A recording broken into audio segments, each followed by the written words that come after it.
you train just to see how far you can go. What are you really capable of? I mean, I would love to be able to access that superhuman strength that supposedly every human can do, lifting up a car in an emergency. Just imagine being able to access that type of energy on call as an athlete, like that limit. How do we access that? How do we become superheroes?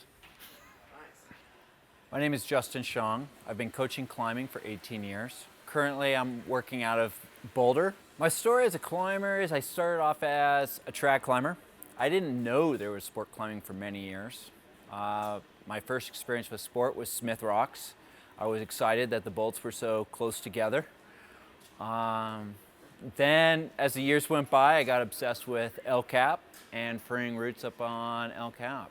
But I have struggled and enjoyed the process of trying to understand what technique is, what the mental game of climbing is, just all those dimensions. I've struggled over trying to figure out what technique really is.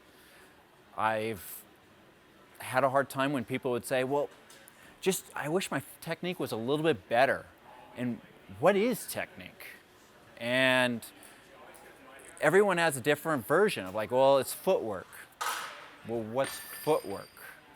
And so through the years, I've just worked really hard on trying to define what is technique, what is the mental aspect of climbing, so I can explore those and try to evaluate athletes as a whole and where they are and where they can grow. Technique to me is, there's three components. First, you find balance. Once you have balance, you can create thought. When you have thought, you can create movement. So there's balance, thought, movement. And then on the top of that is tempo. The rate that you can adequately or execute with precision, balance, thought, movement. So balance makes up footwork, body positioning, and straight arm in my little world. And then thought is breathing, scanning, and sequencing. And then movement is relaxation, tension, which is yin and yang, neither's good, neither's bad. But if you have perfect balance between tension and relaxation, you can create flawless momentum, movement, and then coordination, your ability to execute. And then at the top of my pyramid, there's tempo or rate. And I like the word tempo because of, like a record player. When you learn something new, you put it on the slow speed and you go boom, boom, boom. But as you play the record, you never miss a beat. When you want to test something, you speed up the tempo, and you see where you hesitate, where you kind of make a mistake, or you're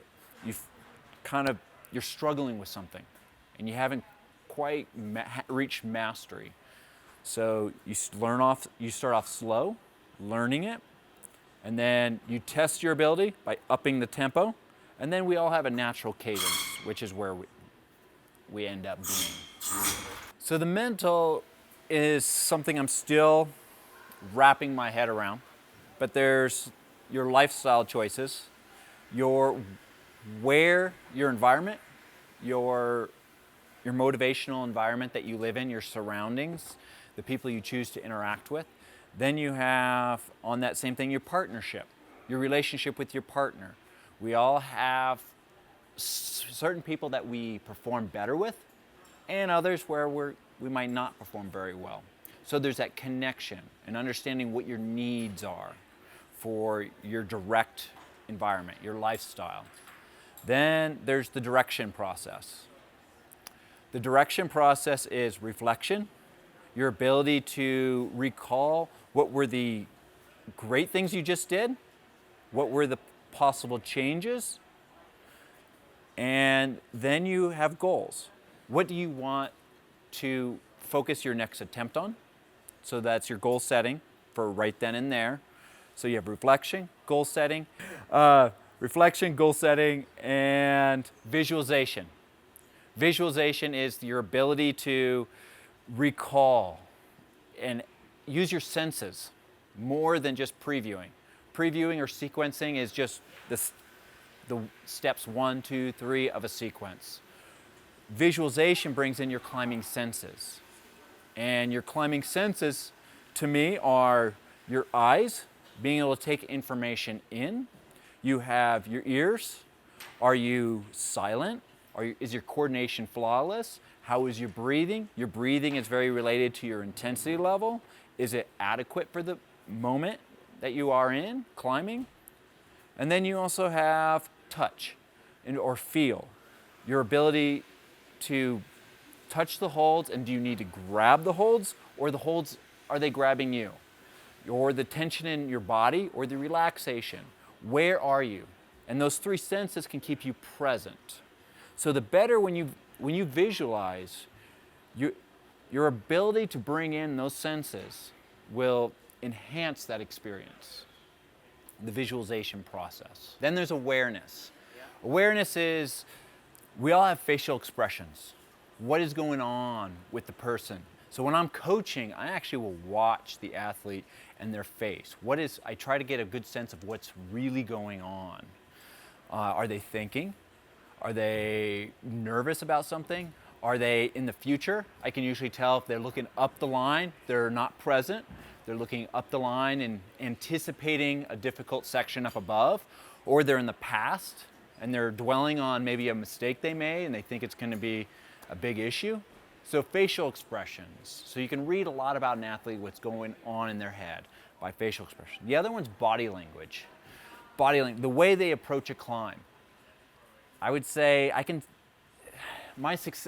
see someone and 80% sure that they're going to ascend or not just by their body language. And we tend to see this. When someone walks up to the wall confidently, like they're going to do it, and there's no hesitation, they're hiking this thing. So body language is a powerful tool. And if you're already tired and the athlete's exhausted, your ability to change your body language, like don't act exhausted and just act confidently, shoulders back, how you don't command on the route. The last one is self-talk. Your ability we all have trends, positive and negative, and your ability to anticipate what you might do. So some people get nervous. For myself, I can know when I try hard. I bite my tongue. My thinking face is my tongue's going crazy. So if I bite my tongue, it's usually out of 2 things. I'm scared, and I can wipe and see the blood. The other one for myself is if I try hard, I bite myself. But they have a very different sensation. And I can tell how hard am I really trying, or am I nervous? And if I'm nervous, I can adjust my climbing to that. I can slow my eyes down. I can calm my breathing. I can feel my breath and move better. I can manage my emotions, those negative emotions. So that's awareness. Intensity is the 4th aspect. Intensity is arousal regulation, your ability to shift gears from low gear to high gear. Then you have effort, the ability of the athlete to exert maximum effort without technically falling apart or mentally falling apart, actually failing because of physical failure.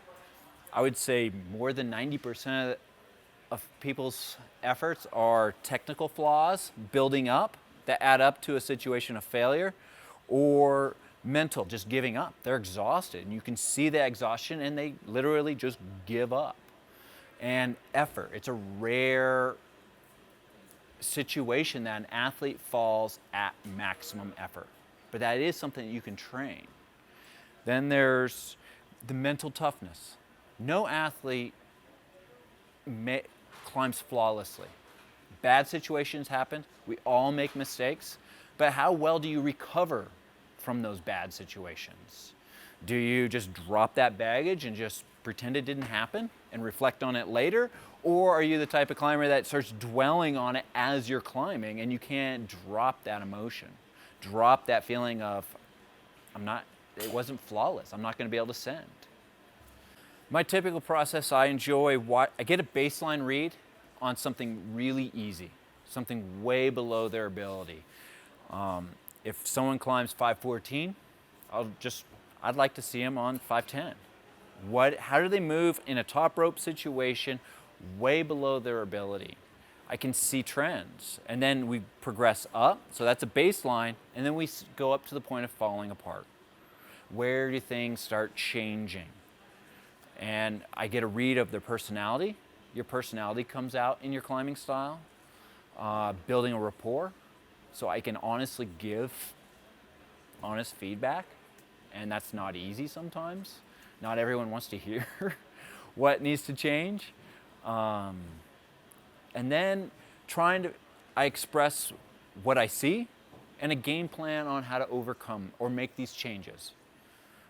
Most people, their strengths become their weakness. For many athletes, they're just too strong, and that becomes a weakness. And how do you bring awareness to an athlete who uses their strength too much and they don't flip off that power switch? They just have it on and they don't turn it off. I think as a pro athlete, a lot of them struggle with keeping that momentum going. It is, as you get better and better and you reach your actual physical, your current limit, and you've been there for a long time, you need people on your side to push you further. Because to make at the upper end, if you want just a small bit of growth, you just have to work so much harder to get a little bit of change. And you need someone else on your ass making you work. Because in the end of the day, you need someone to call you out and make you work harder, and also take those days off. Not everyone has it. Some people don't know how to take days off, and they just get exhausted. Some athletes, well, they don't like to work hard anymore. They've succeeded in their eye. So, yeah, it's fun working with them. I get a lot of people that want help they've been struggling at the same level for 3+ years. They do not know where to go. And a lot of times, they're repeating what they did to get over their last. Like, okay, this situation allowed me to get better. And then they recreate that same situation, but they're in a very different place now. I enjoy working with people that want to have a different view on how to improve themselves. Where are they lacking? So a lot of times I just do more or less an evaluation of the athlete, talk about where they are, and create a game plan with how to execute. A lot of times and I like to build little stepping stones. First do this will build on this aspect, this will build on this aspect. And I don't offer silver bullets. I do require my athletes to understand that it does come down to them. I do not make change, they make change. But I like to express to them that there's all these opportunities that they can make change in. And this is how one way or a couple different options of making that change. My ideal athlete is definitely someone that will work hard. Talent with time. Someone talented does not like to struggle. And as soon as a talented person starts to struggle, they're probably talented in other aspects or different sports and so they tend to kind of wander off, or they're satisfied with where they are. They don't want to work harder. I love working with athletes who just are willing to work and experience change. Oh, coaching is awesome. I mean, you build relationships, you get to see people at their best and at their worst. It's a roller coaster ride. I mean, and it's a journey that you're on together, or I get a witness. I really enjoy coaching. I mean, I enjoy coaching kids, I enjoy coaching adults, I enjoy coaching pro athletes, amateurs, beginners, all aspects, all spectrums of climbers. Because I keep on learning. Because I keep on learning from all my athletes I work with, from the very best to not the cutting edge. I mean, I constantly learn from some beginner, just how I articulate information, or do they grasp it? Does it make sense? I love clients that challenge me, challenge my ideas. They try to blow holes in it. I love that concept. Because I know I'm not right. Training is in its early days with climbing, and trying to define these things, it's great. I love challenging clients. And this is pretty, would you say? I was honored to work with Alex Honnold. I mean, that's always obvious, an interesting treat. I knew Alex before he was Alex Honnold. And it's good to see that he really he wants to make growth. Another athlete, Daniel Woods, worked with him a lot when he was young. We've talked about working together again now. That would be an amazing experience, because I have memories of Daniel when he was 9, and working with him now when he's mid-20s, that would be fabulous. Sam Elias, we worked together, and he had a lot of challenges that he wanted to overcome, and that was phenomenal. We got really far, and just trying to find joy in just climbing again. Because a lot of us, we start just working hard and we forget the joys of climbing. Emily Harrington.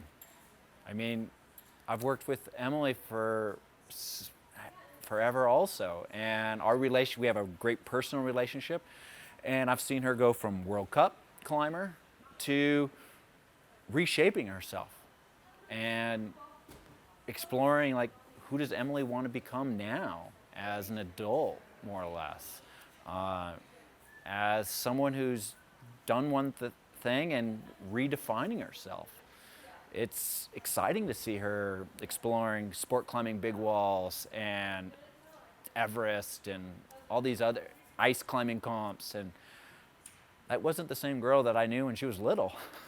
Yeah, I've done plenty of sport climbing. I love clipping bolts. I have no shame in it. I enjoy it, actually. I would say I'm pretty good at knee barring. I can usually get a no hands rest where people can barely get a rest from a knee bar.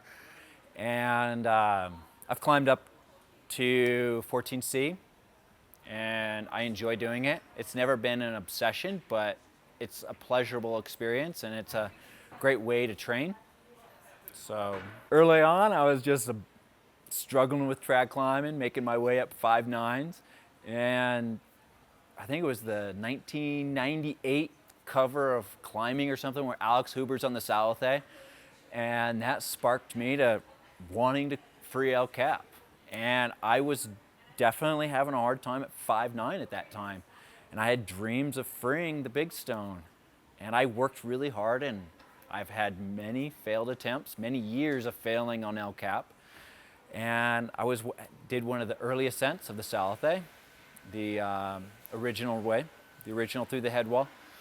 I also, with Rob Miller, had the honor of climbing possibly one of the best free lines on El Cap, the Premier.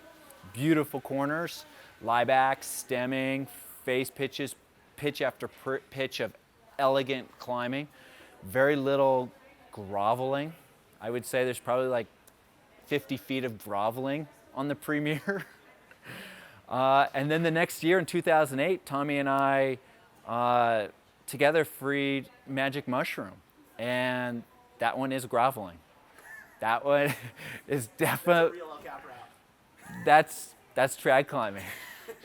It's really not fun, unless in a traditional way. It is trad climbing, groveling, clipping fixed heads, funky corners, flaring. Yep, El Cap.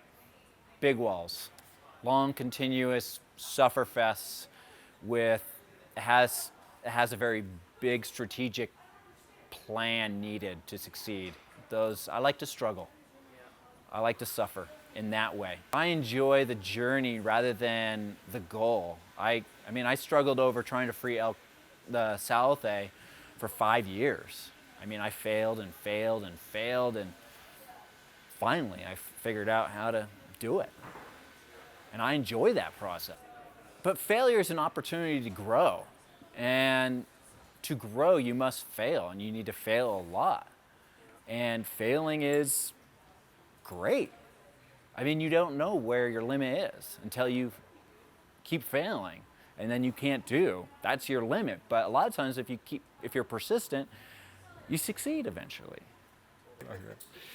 Dream big. Yeah. Dream big.